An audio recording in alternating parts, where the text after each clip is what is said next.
Afternoon, everyone. This is day 22 of the Trump Republican shutdown of the federal government.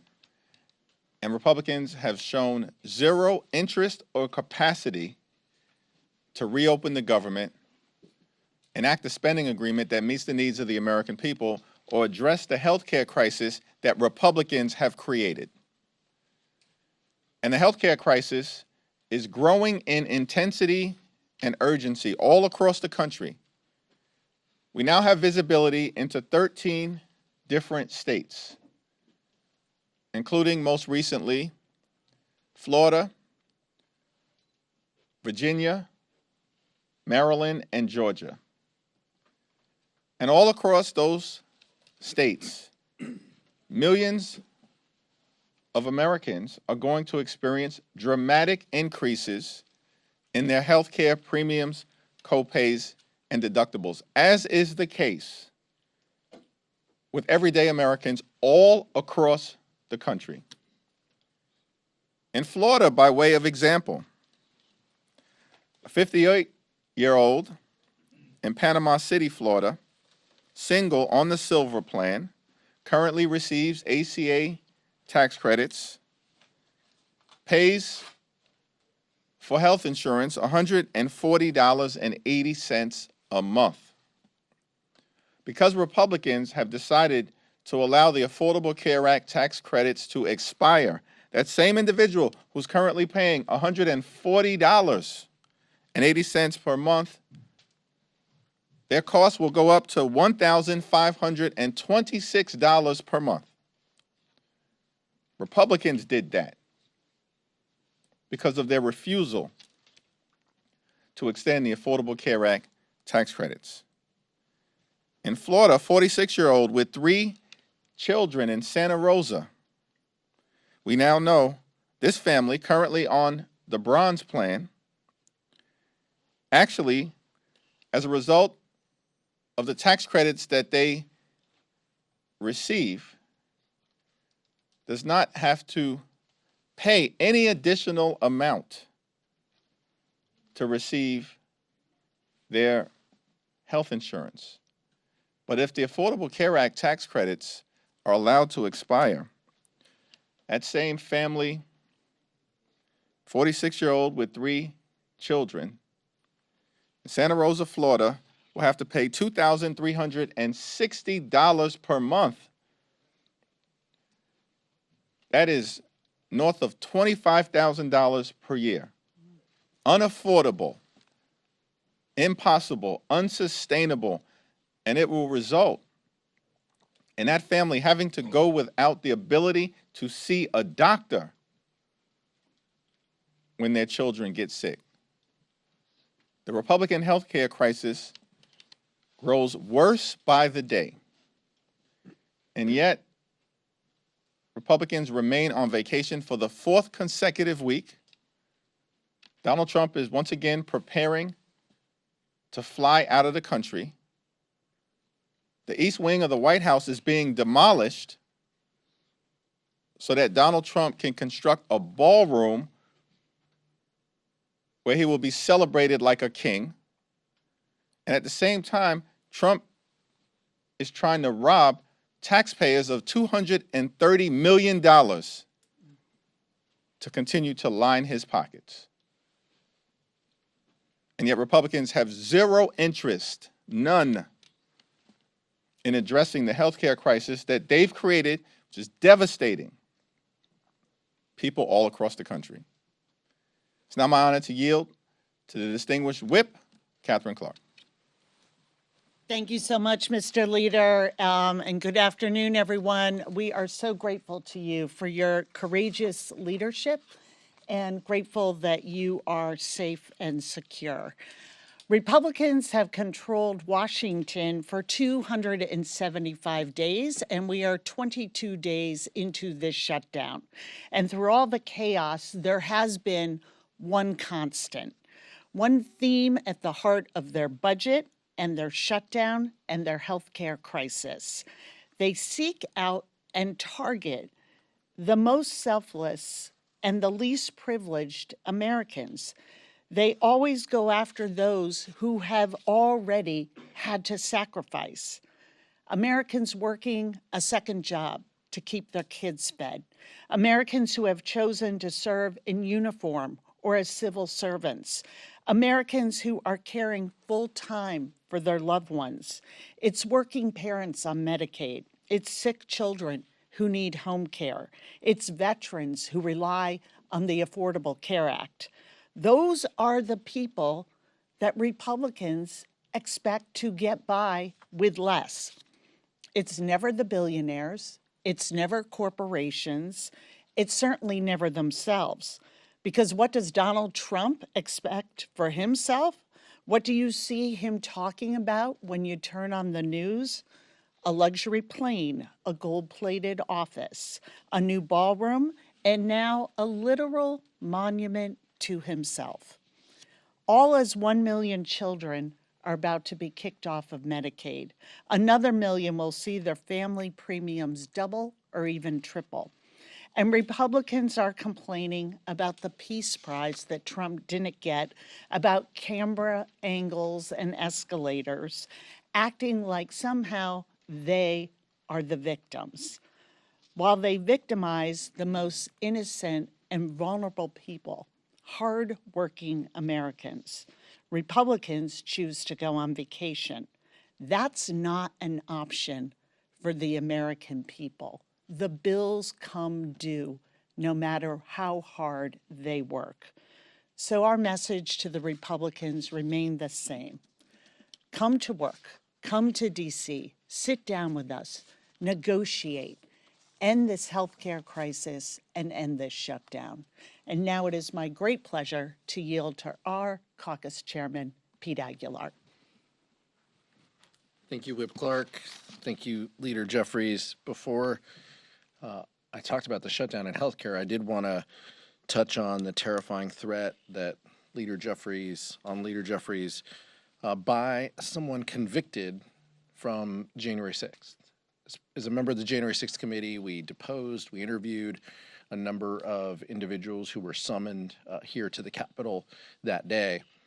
And to see Donald Trump pardon 1,500 individuals, what did you think was going to happen? These are individuals who had violent criminality in their past, and we have seen that carry forward now. And this is what happens when you release violent felons. By the way, some of them in their past had issues as child molesters and crimes against children, and we're putting these people back across the country. Following the recent horrific acts of political violence on people of both parties, we should do everything in our power to lower the temperature and keep our communities safe. And that's why I was disturbed by Whip Emmer's comments, in particular when talking about individuals who went to rallies, essentially calling American supporters of the Democratic Party supporters of terrorism. That rhetoric at the highest levels in this building and across our government isn't just untrue, it's dangerous and poses a threat to our political leaders, and that needs to stop. On the shutdown, for more than a month, Republicans have been on vacation while hardworking families are left to ask, what's next for me? What's next for my family? How will we afford health care? How can we pay our bills? And it's unacceptable that Speaker Johnson has had us in session since they passed the One Big Ugly Law. 20 days, I think, since then. Over 100 days have lapsed in the calendar, and we have been in session about 20. This is shocking. Then it's unacceptable that, and the American people see this. They can't show up for work 20 days over 3.5 months and expect to get paid. They're using this time to hide from their responsibilities. To carry, and they have chosen to carry forward unpopular health care policies, even when Republicans like Marjorie Taylor Greene, Kevin Kiley, Beth Van Dyne have all said that Republicans should be in D.C. working. And even Leader Thune says it's time for House Republicans to consider coming back into session. The American people are smart. They know who will make their lives better. They know who is looking out for their costs and who wants to lower the costs that they face. And they know Republicans who control the White House, the House, and the Senate have the power to undo the damage that they've caused with this healthcare crisis. Democrats aren't giving up. If anything, we're more motivated and focused on our work ahead to protect Americans' healthcare. It's time for Speaker Johnson and House Republicans to join Democrats in finding a solution to reopen government and address this healthcare crisis that they've created. The American people are waiting. Leader Jeffries. Thank you, Pete. Thank you, Catherine. Questions? Has Speaker Johnson reached out to you at all since the January 6er made a threat in your life? No. Thanks. Thank you, Mr. Leader. At this point, do you think a new CR is needed past that November 21st date? And if so, what would be an acceptable end date? And would it have to be paired with some type of vote on an ACA extension? What we need to occur right now is what Democrats have maintained from the very beginning. At this point, we need to reopen the government. We need to enact a spending bill that actually meets the needs of the American people in terms of their health, their safety, and their economic well-being, particularly in terms of driving down the high cost of living, while at the same time decisively addressing the Republican healthcare crisis that grows graver by the day. Our position over the last several weeks has remained consistent. Cancel the cuts, lower the costs, save healthcare, address the urgency of the expiration of the Affordable Care Act tax credits. This is not a partisan issue. And that's why we've seen Democrats and now many Republicans, traditional conservatives and right-wing conservatives like Marjorie Taylor Greene, all acknowledge what Democrats have been saying for weeks, which is that the Congress needs to act to extend the Affordable Care Act tax credits to prevent tens of millions of Americans from experiencing dramatically increased premiums, copays, and deductibles. Those increases will devastate the American people. It's unacceptable. And House Republicans need to cancel their vacations, get back into town so we can do the business of the American people. Thanks. Back. Thank you, Leader Jeffries. Do you have a response to Trump refusing to meet with you and Leader Schumer until the shutdown's over? Donald Trump has spent more time on the golf course than he has in talking to Democrats on Capitol Hill to reopen the government, to enact a spending agreement that's bipartisan, and to address the Republican health care crisis. His behavior, unpresidential, unhinged, unpatriotic, un-American, throughout this process, speaks for itself and makes clear that Republicans shut the government down and have had zero interest in opening it up. Why? Because they'd rather inflict this kind of pain on hardworking federal civil servants and the American people than provide health care that's affordable to everyday Americans, working class Americans, and middle class Americans. Catherine, Pete? Yeah. Good. All right. Michael? Going back to the CR conversation, some Senate Republicans, including Leader Thune, have said the longer the shutdown goes on, the higher the likelihood that a full-year CR would be necessary. What are your thoughts on that conversation kind of intensifying in the Senate? And maybe Chair Aguilar as an appropriator. I know appropriators hate those words, full-year CR, so I'm hoping you can explain to the American people why that's something that probably most Democrats would oppose in this situation. Let me let Chairman Aguilar and Whip Clark respond, and then I'll address the question as well. Well, just a reminder, Whip Clark is an appropriator on leave, by the way, in her leadership capacity. Look, as the leader mentioned, none of us want a continuing resolution. We want government open. I want people to go to the Smithsonian's. I want park rangers to be able to work. All of this is so incredibly important, and it's why Democrats have been very clear we want government to open. But that takes both parties. That takes Democrats and Republicans. And what frustrated me is, as you heard before, Michael, in the caucus press conferences, is each time Republicans carried a bill in appropriations, they did it in a hyper-partisan environment. And what do I mean by that? They marked to a number, they used numbers that Donald Trump wanted, that they knew the Senate wasn't going to support, that they knew didn't have bipartisan support, and yet they carried forward. And Tom Cole, a well-meaning person, executed this strategy, knowing full well it was a waste of time. And what happened as a result? We wasted months when we could have been negotiating, when we could have been working to find common ground in a bipartisan way on actual funding bills. The deadline of September 30th has always been the deadline. It's always been the end of the fiscal year.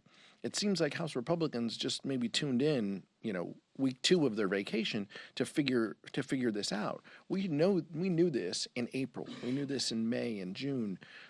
And it's just incredibly unfortunate that House Republicans wasted time when they could have been working in a bipartisan way. And our hope, our focus, our goal, we don't want a continuing resolution for 14 months. I know the chairman of the Ways and Means Committee just mentioned that. We want actual government open. We want actual funding bills, but we want those done in a bipartisan way. The American people want that. They want us to address this healthcare crisis. It seems like House Republicans and Senate Republicans are the only ones who haven't realized that yet. Yeah, it is amazing to me that the new conversation is, well, what's the length of the next CR? Let's back up to where we are today. We are in the 22nd day of a shutdown that is completely avoidable. By coming to the table and talking about the American people, and that what they promised, what the Republicans promised, and the president promised on day one, we're going to help lower your costs. And everything has been made harder and more expensive. So come to the table. Why are you talking about the length of a CR? Come to the table and negotiate with us. End this healthcare crisis. Help the American people. And I repeat this every week, but 60% of households are not making it, unable to provide the basics. And so let's bring those voices in. And by refusing to even show up to do your job, the arrogance and the dismissal of what's happening in people's lives, how they feel when they know the threat to being able to provide for their families, being able to afford housing, groceries, the utility bill, and then this blow. I mean, how are people possibly supposed to be able to afford an increase of $2,000 in their monthly insurance premium? This is the issue we need to be talking about. And then we can work on making sure that we reopen government quickly. And the other, they are now trying to reimagine themselves as the champions of federal workers, of the champions of food programs and health care, when all they have done is take an axe to all of that since they came into office, and deliberately, their word, inflict trauma on people who serve the public. So come to the table, come back to work, and put the voice of American families who are struggling back into the work you do. Then we can come together and get government reopened quickly and get healthcare costs back under control for American families. We're in the midst of a cost of living crisis here in this country. Donald Trump and Republicans promised to lower the cost of living on day one. Costs aren't going down, they're going up. Electricity prices through the roof. Housing costs up. Grocery costs up. Child care costs up. And now Republicans refuse to do anything to extend the Affordable Care Act tax credits, which is going to result in tens of millions of people experience dramatically increased premiums, copays, and deductibles. It's out of control. It's a cost of living crisis and it's a healthcare crisis at the same time.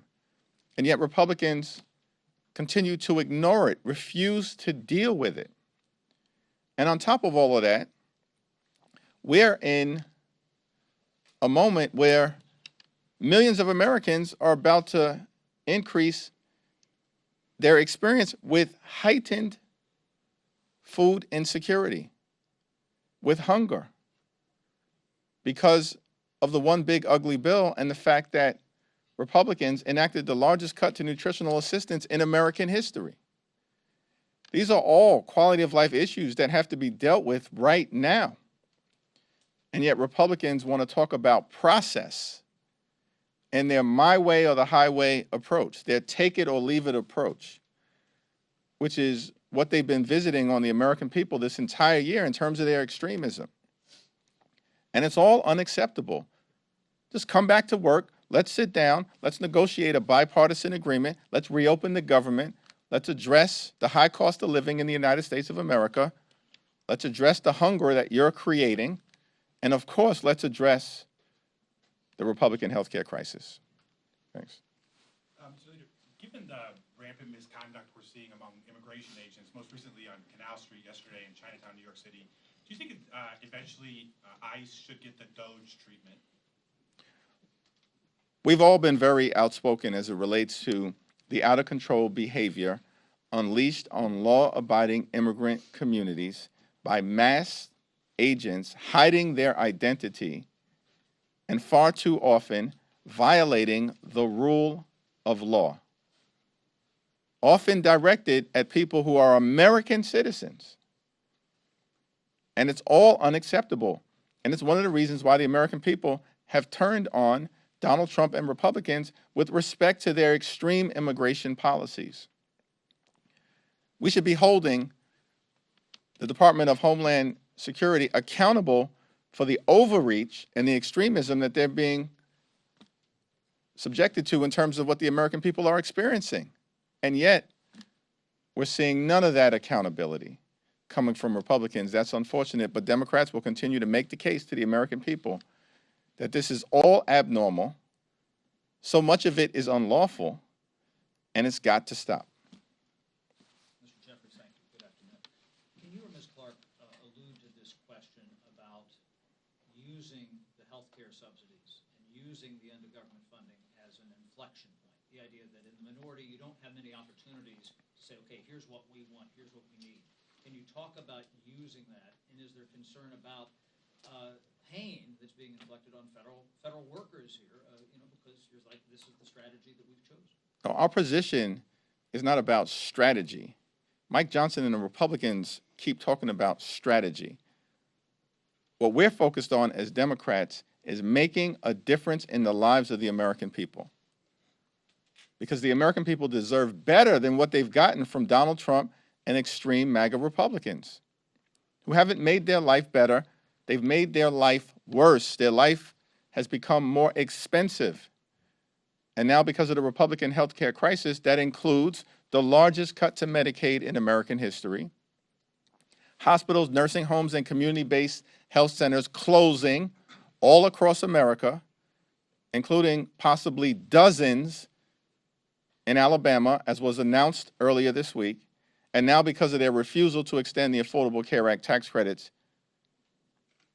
tens of millions of Americans are about to experience dramatically increased health care costs that will medically bankrupt them or prevent these Americans from being able to go see a doctor when they need one. These are real life consequences of extreme Republican policies. That's what this moment is all about.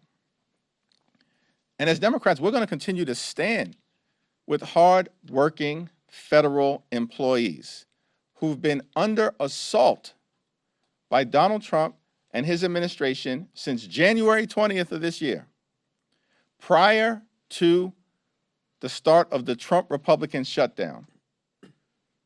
More than 200,000 federal employees had already been forced off the job by Donald Trump. That's before the shutdown.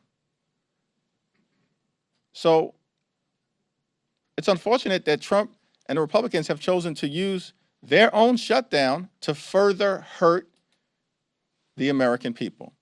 That's why our position continues to be, come to the table, let's reopen the government, Let's enact a bipartisan spending agreement that makes life better for the American people. And let's address the healthcare crisis that's devastating people in working class America, in rural America, in urban America, in small town America, in the heartland of America, and in black and brown communities all across America. Yeah, let's rewind the tape a little bit here and talk about how we got here. Donald Trump promised the American people, I will love and cherish Medicaid. And if you remember, when they were going through their budget process, they took $800 billion, said was going to come out of a specific committee. And we said, those are going to be cuts to Medicaid. What do we hear from our colleagues across the aisle? Where does it say Medicaid? Where does it say that? We're going to protect Medicaid. When they knew full well they were going after people's health insurance. We have been trying to meet with them, talk to them, use the appropriations process to cut a fair deal. It's this theme that I've been talking about, that why do you go after the American people who are struggling to get by? Why is that the bargain? That we are going to pay for tax cuts for the very wealthiest of Americans and corporations with the hard-earned dollars of the American people who want and are entitled to be able to afford health insurance. And what have we seen since they're going to love and cherish Medicaid? Dramatic cuts, $1 trillion, 15 million people at risk of losing health insurance, $500 billion out of Medicare, these cuts to the ACA, taking away the tax credits that keeps premiums affordable for people. And all for what? So they can make permanent tax cuts for the very wealthiest and drive up the deficit at the same time, telling hardworking Americans, not only going to be hard today, it's going to be hard for your grandchildren into the future to pay off an economy that we are rigging against you. That's the message to the American people. And Democrats are saying, by rejecting their CR, enough is enough. Enough is enough. We cannot go along with this extreme agenda. And their choice was to cancel even coming to Congress leading up to the date of the shutdown. They have chosen this shutdown, and they continue to make it punitive to federal workers in a way that I've never seen any administration do.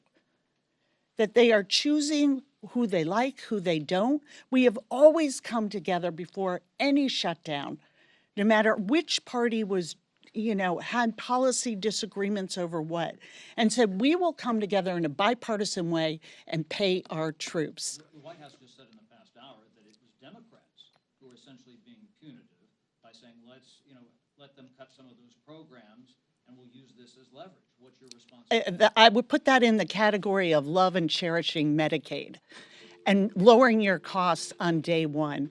It's an outrageous, they have been attacking federal workers. Their goal was to inflict trauma. Whether it is firings, proposing that some people will not get the back pay that they are entitled to get under federal law in this shutdown, making things as difficult as possible. I mean, the way they have treated workers, whether they're federal workers or hardworking people in our community who are trying to provide for their families and are struggling to do that, it is just a let them eat cake moment. You just fend for yourselves, because we'll tell you who we're working for. Those who already have great wealth and power, full stop. So they can say whatever they want. They can issue and try and spin the context. Federal workers know who's on their side. And working people in this country are watching what is happening and watching them put them last. You get in line. Your tax credits that help you pay for insurance premiums, those expire. Those for the very wealthiest, we're making those permanent in the very same month, in the month of December. It is outrageous. And the fact that they aren't even showing up You don't even show up to do your job is something that it is no wonder that the American people are showing up and 7 million strong at rallies on Saturdays, but also showing up in poll after poll saying, this doesn't work for me. The system was already rigged against me, and now it's getting worse due to your policies. So they should really look in the mirror. And if they've decided that they're cutting people's health insurance in order to give the wealthiest people in this country a tax break is a bad policy, we are here to meet with them and talk about how we can undo this. Let's put the people back into the proposition here and end this shutdown. No, right there. Third row. Leader Jeffries, what advice are you offering Illinois Democrats right now who are considering redrawing their maps? And do you share any reservations about potentially diluting Democratic strongholds? As was the case in California, it's my expectation that Illinois Democrats are going to carefully consider their options and make sure that they draw the fairest map possible for the people of that great state in the context of Donald Trump's efforts to gerrymander congressional maps all across the country, including most recently in North Carolina, because Republicans are running scared. They know that if the election were held today, they would lose the House decisively, and that's why they're trying to rig the midterm elections. So are you supportive of the redistricting? Thanks. Same answer. Third row. Yep. In about a week, House staffers will start to miss their first paycheck if the government shutdown continues to drag on. What kind of guidance have you given to offices or staff about this upcoming deadline? Yeah, there's been ongoing discussions with our hardworking staff. These are great, patriotic Americans who are all in on public service, all in on serving the people that members of Congress are privileged to represent across the country, and we'll continue to provide them with a lot of information. The hope is that we get this shutdown resolved before the end of the month.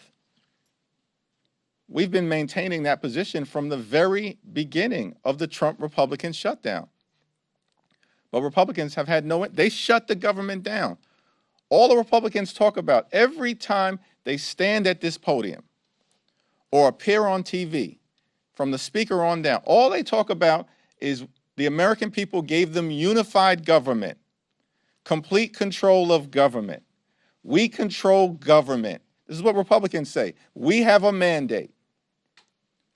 Republicans control the House, the Senate, and the presidency. They shut the government down. They reinforce that point every time that talking point comes out of their mouth.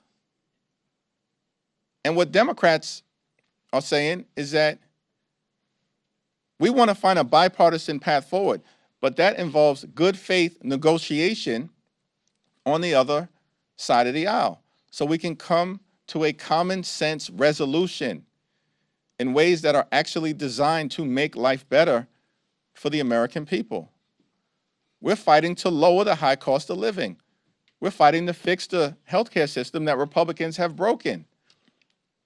And we're also fighting to clean up corruption in Washington, D.C., where we have an American president behaving like an organized crime boss, stealing taxpayer dollars in real time in front of everyone in plain sight. And the Republicans have nothing to say about the emerging crime scene at 1600 Pennsylvania Avenue. November 1st is coming up quite soon, and more Americans will get those premium notifications. What is is there a strategy change once you hit that date and then beyond that date in terms of how Democrats are viewing the shutdown, how you're messaging, and what we can all expect going forward?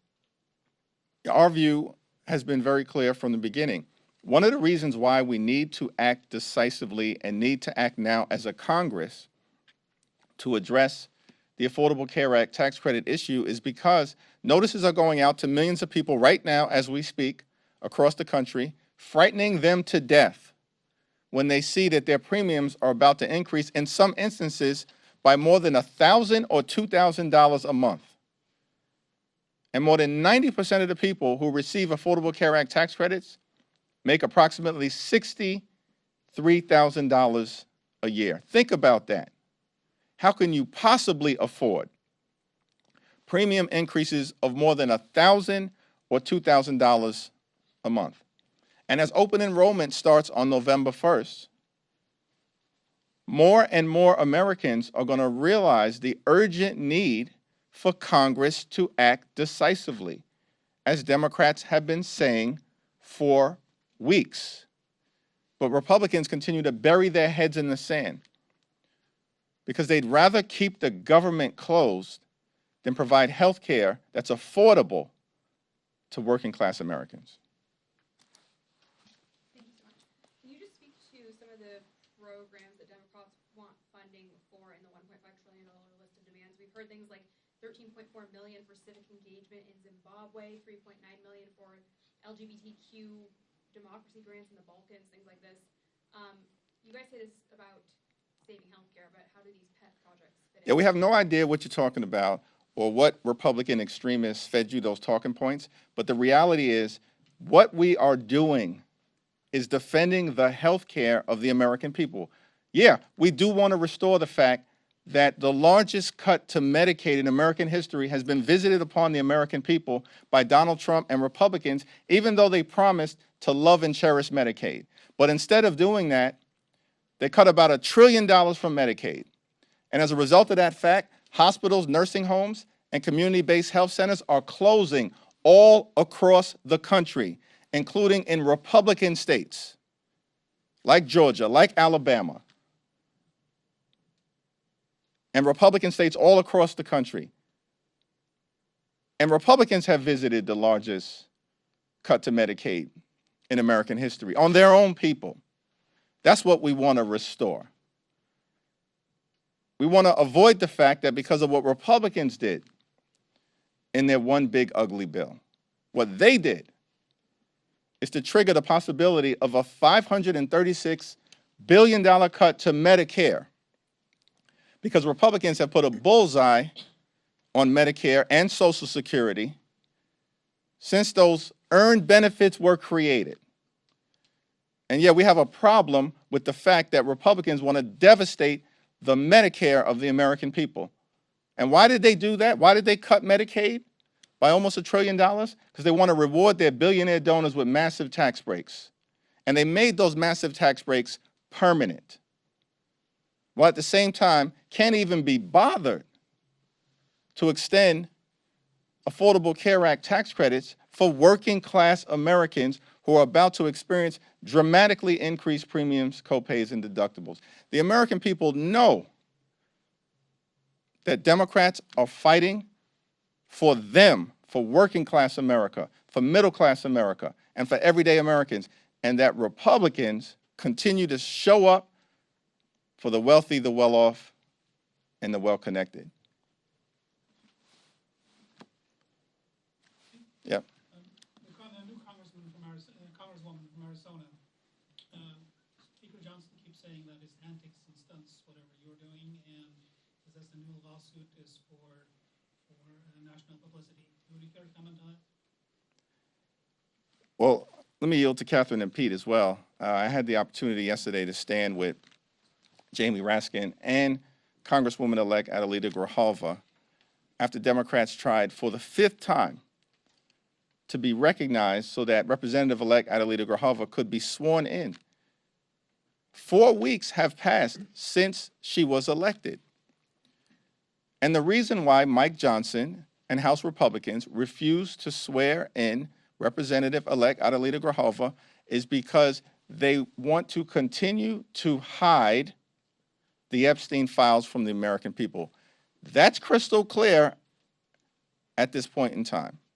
There is no other reason that this has dragged on this long when extreme MAGA Republicans who were elected out of the state of Florida underperformed in those elections, by the way, dramatically, as Republicans have been doing all across the country, and as we'll see in New Jersey, in Virginia, and in California in under 2 weeks.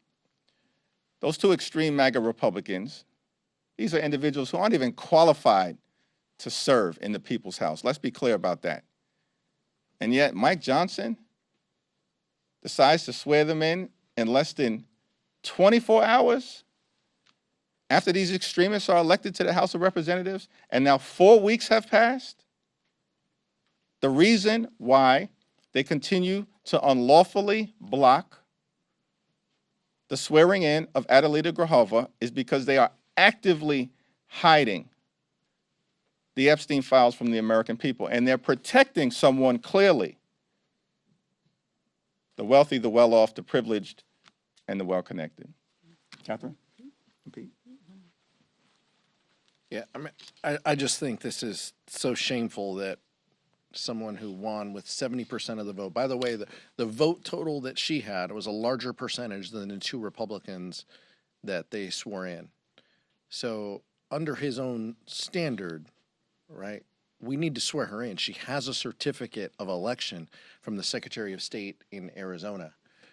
It is absolutely shameful that Speaker Johnson hasn't given her the oath of office. Members were sworn in during the government shutdown 6 years ago. New class of members took their oath of office. None of these excuses actually mean anything, is what Leader Jeffries just said. These are just talking points because he doesn't want to swear her in to be the 218th signature on these Epstein files. That's just what it is. But for her, and I know Adelita Grijalva is more concerned about her constituents than she is about her. This is about 800,000 people in the state of Arizona who don't have a voice here on Capitol Hill until she takes office. So for those people who are reaching out, who need help and support, who are navigating federal agencies, veterans who need VA appointments, those individuals don't get the help and support because they don't have a member of Congress. They can go to their senators, and we encourage them to do that. But it's absolutely shameful that Speaker Johnson won't swear Adelita Grijalva in, and it really does beg the question of, what are you hiding? Why not? How easy can this be? Pro forma session, swear a member in. It's not that hard. Speaker Johnson needs to do the right thing. Okay. Thank you, Leader Jeffries. Wondering if you could comment, the Pentagon is implementing some new policy with regards to communication with members of Congress, currently centralizing that through a specific office. How, from your perspective in Congress, would that affect the day-to-day operations here and your visibility as a co-equal branch of government into what's going on there? Well, this is just another example. And by the way, Pete Hegseth, the most unqualified Secretary of Defense in American history, and an example of the type of extremists that have been rubber stamped by Republicans in the Senate. They know these people were unqualified. They put them into office, and now they're continuing to undermine American values every single day of the week, as opposed to actually doing their job. And from our perspective as Democrats, listen, we're not going to bend, we're not going to break, we're not going to bow down to any wannabe king as it relates to upholding our oath of office and standing up on behalf of the American people. The Republicans were confused as we began to deal with the spending bill issues that we're confronting right now on behalf of the American people. They are very confused because all along Donald Trump knows that House and Senate Republicans, they function like a wholly owned subsidiary of the Trump cartel. That's how they act. They just rubber stamp Donald Trump's extreme policies and they move on. Don't say anything about it. Boss says jump, they just say how high. That's how Republicans have behaving all year. Our thing is that, no, we are a separate and co-equal branch of government. We don't work for Donald Trump. We don't work for J.D. Vance. We don't work for their MAGA billionaire donors. We work for the American people. And that's why we're standing up for the health care of everyday Americans. And that's why Democrats are in this fight until we win this fight. Thank you all.